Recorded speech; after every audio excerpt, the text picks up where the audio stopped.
नीट परीक्षेत कमी मार्क्स पडल्यानं मुख्याध्यापक पित्यानं मुलीला बेदम मारहाण केली आहे। या मारहाणीमध्ये लेकीचा मृत्यू झालेला आहे। सांगलीमधील आटपाडी तालुक्यातील ही धक्कादायक घटना आहे। 12वी मध्ये शिकणाऱ्या साधनाला नीट परीक्षेमध्ये कमी गुण का मिळाले असं विचारत माध्यमिक शाळेत मुख्याध्यापक असणाऱ्या पित्यानं आपल्या पोटच्या मुलीला लाकडी खुंट्यानं बेदम मारहाण केली आहे। या मारहाणीमध्ये साधना गंभीररित्या जखमी झाली आहे आणि या मारहाणीमुळे तिची अवस्था इतकी वाईट झाली की तिचा थेट मृत्यू झाला।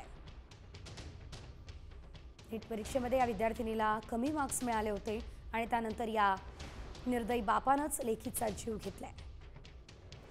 या संदर्भात अधिकची अपडेट घेऊयात आमचे प्रतिनिधी विजय पाटील यांच्याकडून। विजय, नेमकं काय घडलेलं होतं आणि काय एवढी क्रूरपणे मारहाण झाली आहे?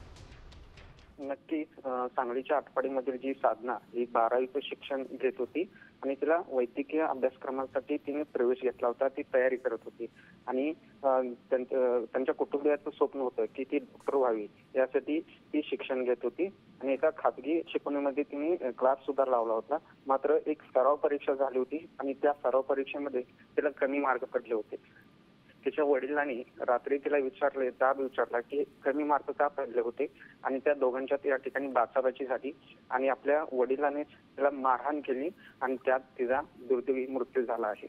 निश्चितच धन्यवाद विजय दिलेल्या अपडेटसाठी। तर आपण पाहतोय ही नीटची परीक्षाही नव्हती, केवळ एक सराव परीक्षा होती। नीटच्या सराव परीक्षेमध्ये तिला कमी मार्क्स मिळाले आणि त्यामुळे या जन्मदात्या बापानंच तिचा जीव घेतला।